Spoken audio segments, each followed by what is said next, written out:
syarat ini sudah lain jadinya. Tetapi saya tidak juga mengatakan bahawa mesti buat terus, kerana keadaan ataupun suasana atau komposisi di tiap-tiap negeri itu berbeda. Di Kelantan yang lebih 90% Muslim, saya kira tak ada masalah. Tak ada masalah. Dan mereka sudah tubuhkan satu jawatan kuasa yang saya fikir sudah sampai ke tahap dalam proses teknikal untuk mengkaji bagaimana apa itu hukum itu boleh dilaksanakan.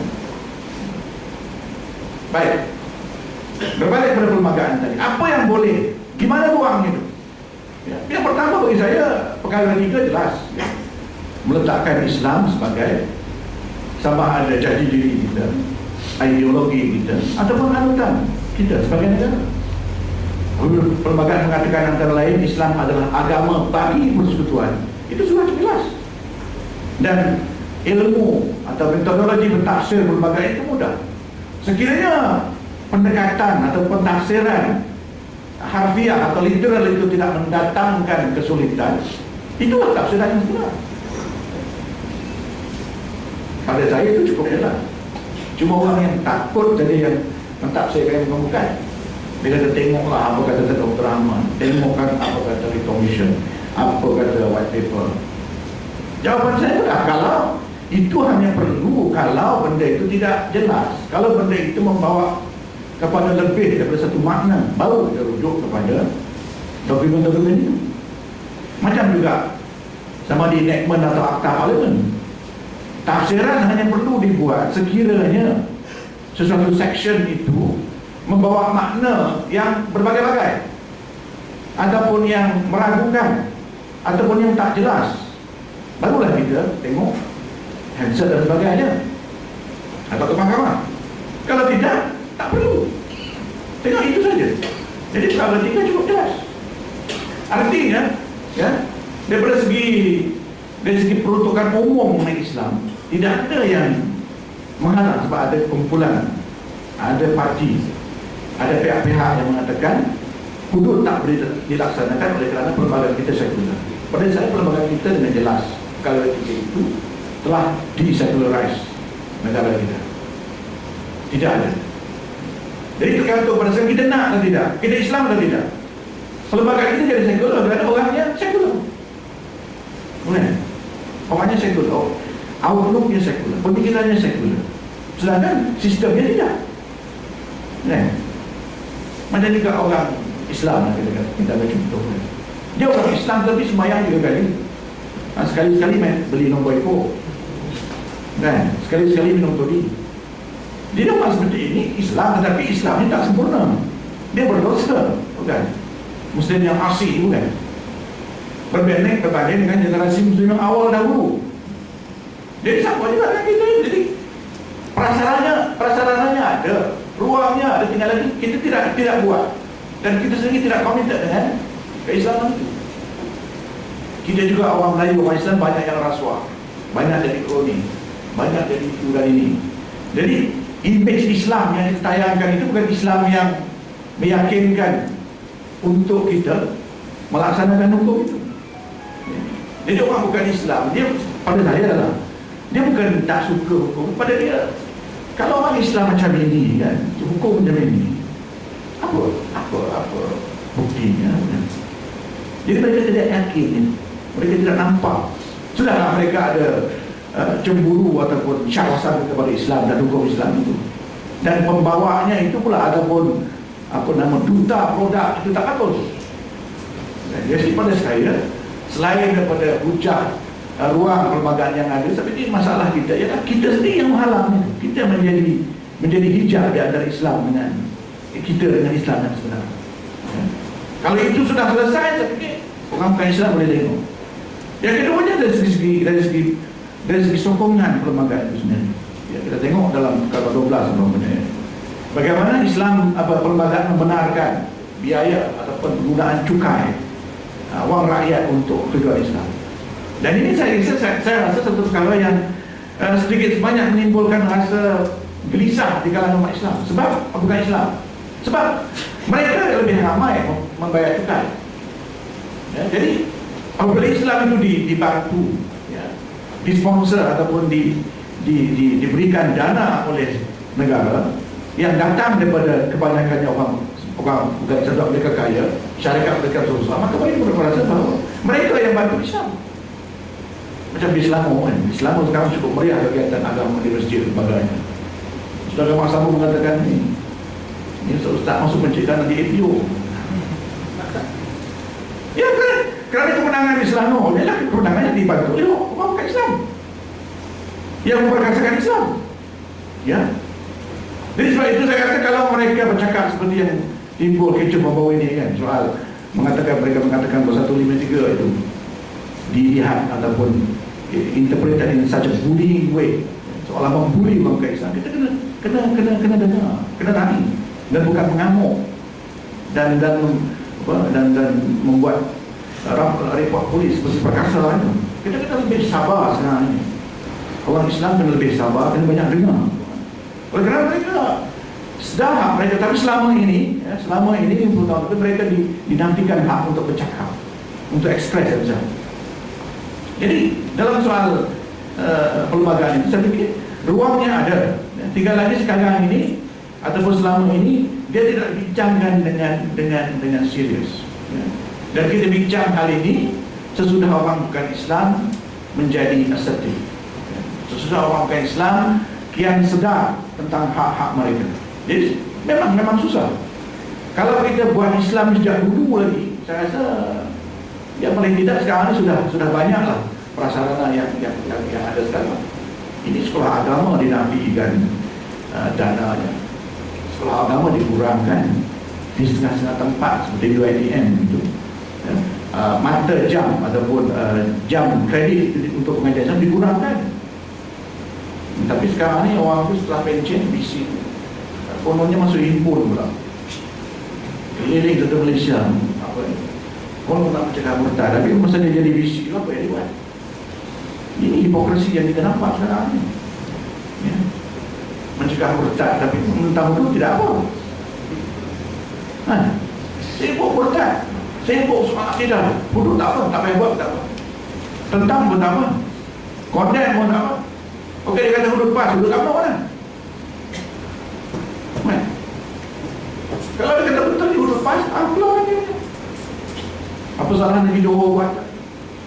Jadi bismillah ni, belaka ada hebat, Kedua Menteri buat. Kalau dia kata hudud pas, tak buat lah. Hak kamu mana? Jadi ini yang berlaku. Sebenarnya masalah mereka tak buat. Itu yang jadi masalah pada saya. Saya kalau boleh lah, kalau mereka boleh keluarkan polisi hudud mereka, apalah bagus cantik tengok ni banding antara yang di Kelantan dengan di Belakang atau di Johor. Sebab kita dah sebut lembaga ini boleh dan negeri boleh dihujah untuk melaksanakan. Jadi itu antara perkara yang pada saya memberikan ruang. Dan yang terbaru bagi saya adalah bagaimana kita melihat hudud itu. Pada saya hudud itu merupakan, kalau kita tengok daripada kalau 3, kalau 12 dan kalau 11 itu sendiri, di mana di situ kebebasan agama diberikan kepada setiap orang dan orang Muslim, saya kata orang Islam. Ya, Islam itu Islam yang sempurna, dan kebebasan agama dalam konteks perlembagaan negara kita ialah bahawa itu dilihat dalam konteks agama dia. Kalau orang itu Hindu lah, kalau orang Islam lah. Dalam konteks Islam ini, yang pertamanya konsep kebebasan itu ataupun konsep mengamalkan agama itu sudah ditinggalkan terbuka oleh perlembagaan, maka Islam boleh isi, ditambah dengan 3 lagi. Dan kemudian soal pembagian kuasa di antara negeri dan pusat, membenarkan negeri bidang kuasa mengenai hukum syarak. Hukum syarak itu apa? Hukum syarak tak dijelaskan di perlembagaan. Maka bagi saya, dia sepatutnya difahami, diberikan definisi mengikut Islam. Ini sebab perlembagaan. Kalau dia tak kata apa-apa, mana kosong boleh masuk di situ. Islam apa boleh masuk di situ. Ya. Jadi pada saya bukan masalah kalau negeri diberikan laluan. Lantas ada yang bertanya, bagaimana dengan kedudukan bahawa undang-undang jenayah itu bidang kuasa pusat? Jawaban saya mudah. Di Malaysia ini jenayah ada 2 macam. Satu jenayah syariah, satu lagi jenayah sivil atau jenayah konvensional. Sebab itu kata saya, kes Datuk Seri Anwar sepatutnya dibicarakan di Mahkamah Syariah, bukan di Mahkamah Sivil. Sebab Mahkamah Syariah Akta Jenayah Syariah di Kuala Lumpur, di Wilayah Tersebut dan juga negeri lain juga memasukkan hukuman ada kesalahan liwat itu. Mengapa dibawa ke Mahkamah Sivil? Dan apabila kes yang naik azab itu dibawa ke Mahkamah Syariah, mengapa jadi terbantut? Siapa yang menyekat itu? Dan bagaimana wang zakat itu boleh masuk? Asnaf yang mana dia? Saya maklumkan orang sendirian. Jadi ada hujah untuk mengatakan bahawa boleh dilaksanakan. Ya. Adalah kata macam ni siasat syariah tak benar, tak boleh berbicara. Saya nak sebut saja. Kalau perbankan Islam boleh dilaksanakan, mengapa hudud tidak? Sama saja. Hudud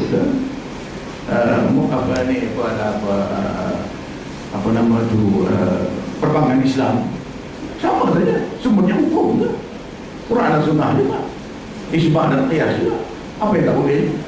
Kalau kita boleh buat undang-undang keluarga yang juga berdasarkan kepada sumber-sumber yang sama, maka tidak perlu.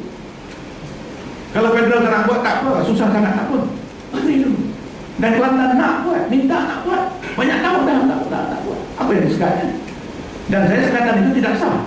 Sebab enactment itu telah pun diluluskan oleh Perdana Menteri DUN Kelantan. Perdana Menteri Malaysia tidak ada kuasa untuk menyekat. Kita boleh ke mahkamah untuk mengenapikan apa itu sama datang yang mohon. Ya, untuk menepikan sekatan itu. Ya. Jadi ini, tapi lah kita faham lah, kita atur lah. Ya. Mahkamah kita macam mana kan? Tapi dari segi undang itu saja. Itu yang boleh dilakukan. Jadi dengan kata lain, itu maksudnya. Dan saya ulangi bahawa siasat syariah tidak harus digunakan untuk melambatkan pelaksanaan hukum. Apabila hukum itu boleh dilakukan. Dan di Kelantan apa pula? Ada orang cuba menghujah, ya, to argue against what Kelantan wanted using this siasat syariah yang pada saya itu agak pelik. Bagaimana siasat syariah digunakan untuk menyekat Islam? Ya. Cuma saya berkata, saya tak ada jawapan kalau ditanya. Ya, memang betul. Perbankan Islam. Perbankan Islam dibuat secara paksa sebenarnya. Bukan? Waktu itu Dr. Mahathir nak menunjukkan dia Islam, maka dia buat Islamic banking. Dia buat. Macam juga UIA ditubuhkan kerana nak menunjukkan bahawa UMNO lebih Islam dari orang lain. Maknanya dengan hanya political will dia perkenalkan itu. Walaupun saya dapat maklumat dalaman mengatakan bahawa sebenarnya dia tidak bermaksud untuk menjadikan institusi Islam atau perbankan Islam itu yang sebenarnya dia nak saja nak kosmetik saja, tetapi orang yang buat itu buat sungguh-sungguh. Jadi betul. Ini maklumat saya dapat. Kalau ikut dia UIA itu tempel-tempel saja, bank Islam pun main-main saja. Tapi jadi betul. Saya ingatkan orang Islam minat tak dengan perbankan Islam. Saya melihat tidak mustahil di Malaysia besok kalau umpamanya hudud dan qisas dilaksanakan dengan sebetul dan sebenarnya, orang Islam mungkin berminat, terutama dalam soal nakkan qisas itu yang sekarang tidak ada dalam undang-undang jenayah kita. Bukan satu pilihan, satu alternatif, satu way out, satu penyelesaian yang diberikan oleh Islam. Ya. Jadi untuk itu saya rasa inilah kepentingan diberikan wacana-wacana seperti ini supaya dapat kita mengemukakan perkara yang seperti ini. Ya. Dengan perbandingan-perbandingan, kalau orang curi beli susu di supermarket dihukum penjara. Oleh kerana Majlis mengatakan atau Mahkamah Syariah mengatakan kami tak ada pilihan selain memenjarakan kamu.